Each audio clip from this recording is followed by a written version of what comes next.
Now, comics differ from nation to nation. We're most familiar with American comics, but increasingly, if you go to a bookstore, it's filled with manga.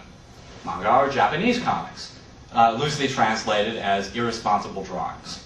And if you go into Barnes & Noble or Borders, you'll see tons of kids sort of sitting down reading these things endlessly because they read very quickly. The Franco-Belgian model, which is the bande dessinée, the European comic, tends to be about 48 pages, longer than the average comic book in the US, which is about 22, hardbound, typically, and usually an artist will produce one of these volumes in a year. It's a very high art object. The manga is completely the opposite. It's disposable. Japanese take this on the subway and throw it in the trash when they're done. It's cheap, it's designed to be completely disposable and available to all, typically black and white.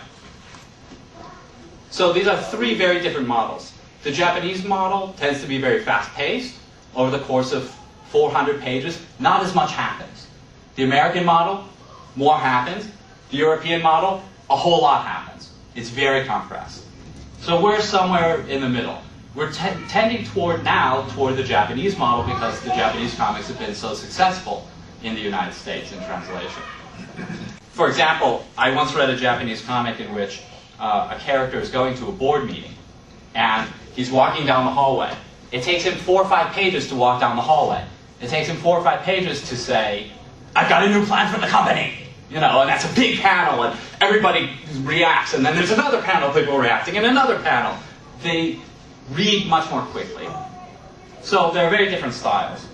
And this medium varies from nation to nation, as well as from format to format, from comic strips to graphic novels, and comic books in between. But they're all this thing, which tonight I'll call comics, but which other people call sequential art.